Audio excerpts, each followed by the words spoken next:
What's good? It's Woog. The rap duo from Minneapolis, Minnesota, known as Atmosphere, that is the MC Slug and the producer Ant. They're about to drop their 14th album, So Many Other Realities Exist Simultaneously. And this comes at the same time that one of their albums, what I consider to be one of their absolute best albums, if not their best album, When Life Gives You Lemons, You Paint That Ish Gold, that album turns 15 years old. And I want to take this time to talk a little Atmosphere, and I do plan to do content going forward highlighting different aspects of this duo, but I've always thought that Slug, the MC in Atmosphere, is not only one of the greatest, or should I say best, MCs of all time, because I consider greatest to have to do more with legacy. Like, you can't be lesser known and still be the greatest. Greatest has a different level of magnitude to it, but I would say best and certainly most unique. He's among the best and most unique MCs I have ever heard. And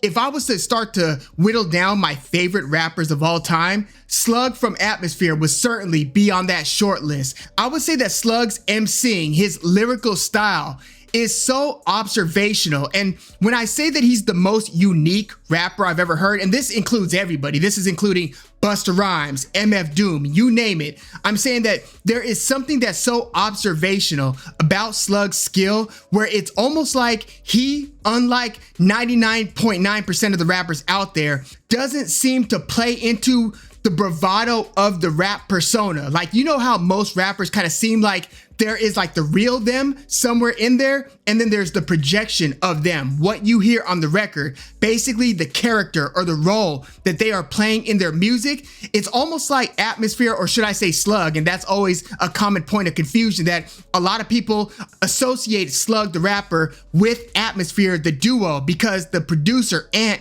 he's long been very non-visible. Like, he's always been in the backdrop. He'll come out for photo shoots, Atmosphere photo shoots, but even when Slug and Atmosphere are performing on stage, you normally don't even see Ant on stage. You'll see his DJ, Slug's DJ, Mr. Dibs, on stage. And I remember a lot of people used to think that the DJ, Mr. Dibs, was the producer Ant, but Slug, he seems to be rapping without a rap persona. Now, it could very well and perhaps is an actual rap persona, but the way that he expresses such a casual honesty through his rhymes, I mean, don't get me wrong, it's humorous as hell. Like, his bars are super funny, and he is so good and quick-witted that it could be intimidating for other rappers, even very highly esteemed rappers. Like, I've seen him in some freestyle sessions that kind of made other people kind of back off a little bit. But there is such a blue-collar nature to his narratives and the storytelling that he delivers that just separates him so much from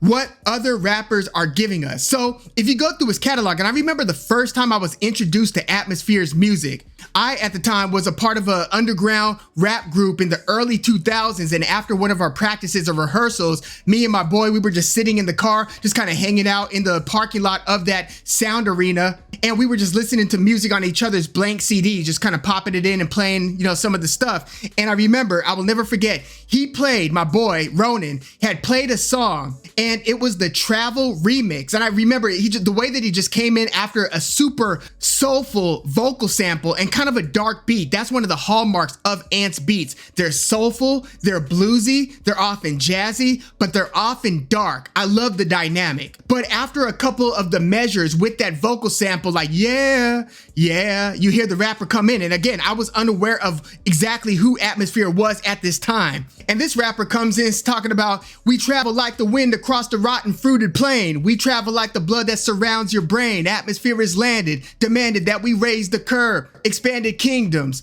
all heads of the earth. And then he comes in with the verse. Hey, yo, once in a great while, one has the heart to approach us, but usually from up close because he didn't know who it was. The name travels further than the face. He didn't recognize the profile, only saw an MC for him to waste, but no child. And then he goes into just ripping this MC to shreds.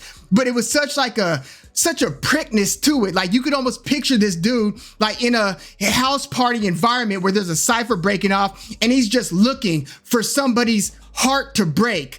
lyrically. You know what I mean? And later in that same verse, he says something about weak substances cutting it. I chuckle when an ego and pride collide with judgment. Add that to your buzz and the results is malfunction. Like, oh my God. So this was a Travel remix, but Slug's breakthrough album, and at the time this was Atmosphere as a collective. So Atmosphere used to be multiple MCs and multiple DJs and producers. It was like a Minneapolis, Minnesota collective, and Slug was just one prominent but one MC, and the other major one in this debut album, his name was Spawn. And then later on, Slug and Ant would just take the name Atmosphere that used to represent the collective, and they just ran with it and had a whole career under the name Atmosphere. But their first album was Overcast, and this came after a series of mixtapes called Headshots. So they used to issue out these Headshots mixtapes. They then dropped the debut album Overcast, and I remember even when the subsequent albums would start dropping, Lucy Ford, which was a two-sided EP, it was the Lucy side and the Ford side. Lucy Ford, when you combine it, it's Lucifer, Lucy Ford, and it was always this fictitious character in Atmosphere's music that he would refer to in his first few albums, Lucy. Like, he has a song called F You Lucy on the God Loves Ugly album, their third album. But so after Overcast, there was Lucy Ford, the Lucy and Ford EPs combined into the Lucy Ford album. And then there was God Loves Ugly, which still might be my favorite Atmosphere album. I think that if you were to take a poll of all Atmosphere fans, that might end up coming in first place as the best or greatest Atmosphere album. Even though I remember when it dropped, you had a lot of the hardcore Atmosphere fans at the time. You know how fans that were the day ones do when new stuff drops. They're like, oh man, no. It's all about that Overcast or Lucy Ford. So people kind of hated on God Loves Ugly a little bit, but no, that from beginning to end, it's just a phenomenal album. The highlights of that album include the title track, God Loves Ugly, Modern Man's Hustle, Saves the Day, Love Life, One of a Kind. It's just a really good album. And it really married the wit of Slug with the darkness of Ant's beats. It all just came together really well on God Loves Ugly. But that Lucy Ford album before that, you know, it had a cult classic song called Woman with the Tattooed Hands. For a long time, that was the probably the most famous Atmosphere song. Like, when you go to an Atmosphere show, that would be the one that gets the lighters going. Woman with the Tattooed Hands. And it's just kind of a bizarre narrative, a bizarre story. Before that, and this wasn't even on the Overcast album, but they had a single called God's Bathroom Floor. Look that one up on Spotify. That was kind of the initial breakthrough for Atmosphere. And I swear, the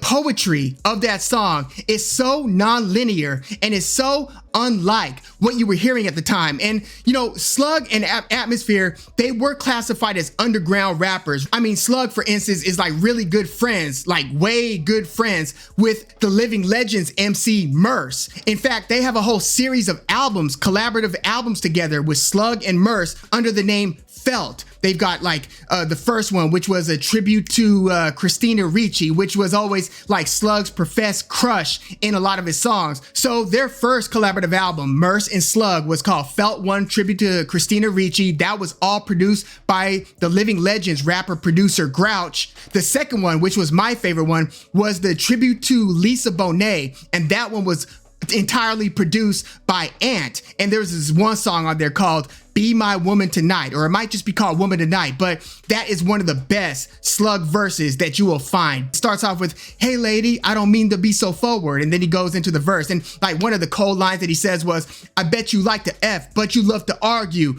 poke a hole into my chest and put my heart through, up to my room for cigarettes and cartoons, or we could sit right here and try to guard these bar stools. Oh, just an unusual MC.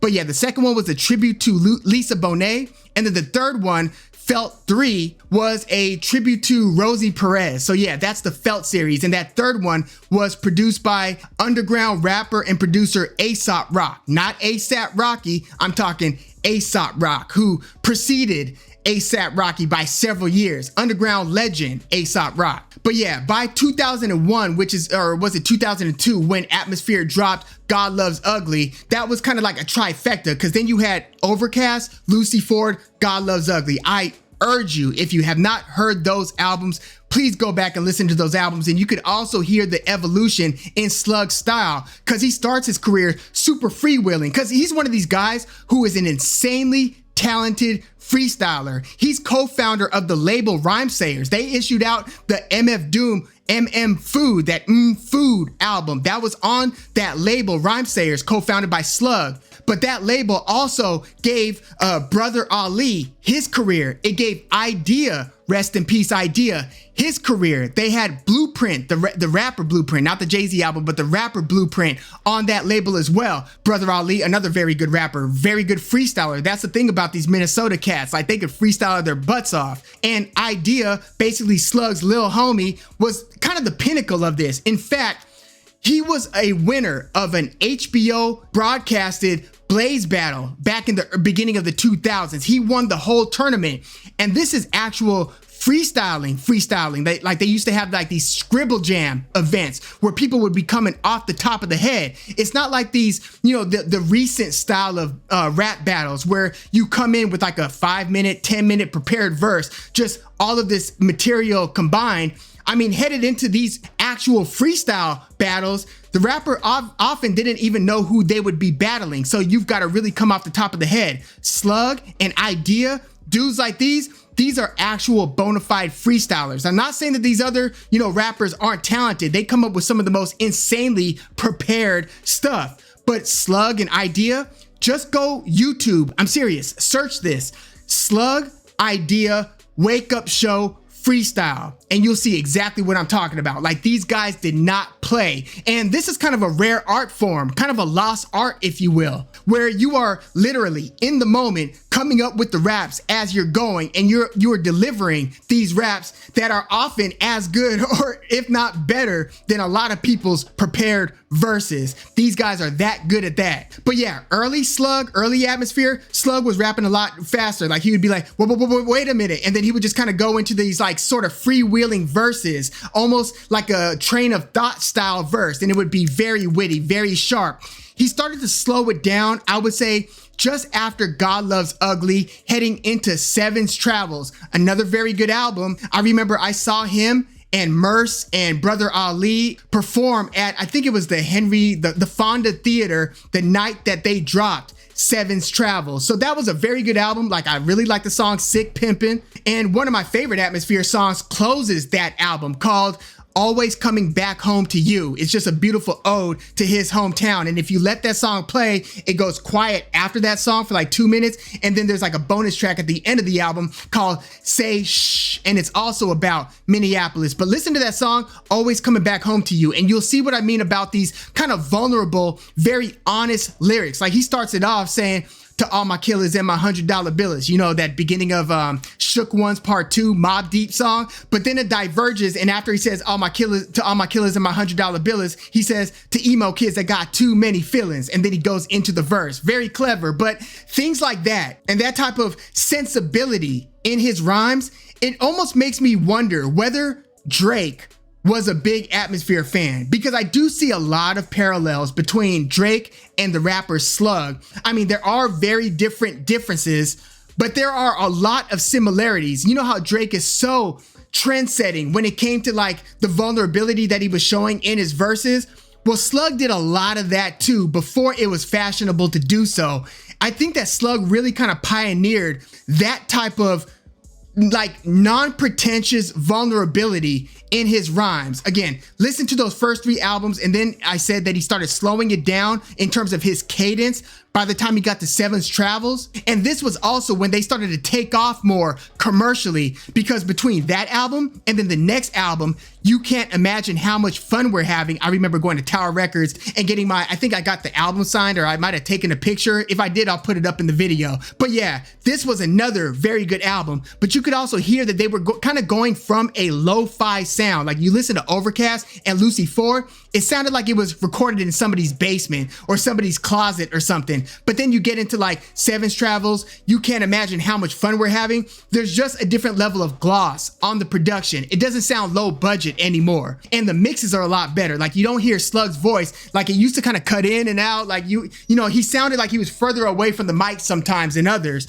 In these later albums, or I should say mid-career albums, being that they have continued to record up until today. Like, they are still releasing music right now. But this period between Seven's Travels, You Can't Imagine How Much Fun We're Having, very good album, with Smart Went Crazy, one of my other favorite Atmosphere songs, Little Man, at the end of the album, and it's just a beautifully written song. Listen to Little Man. First verse is a letter to his son.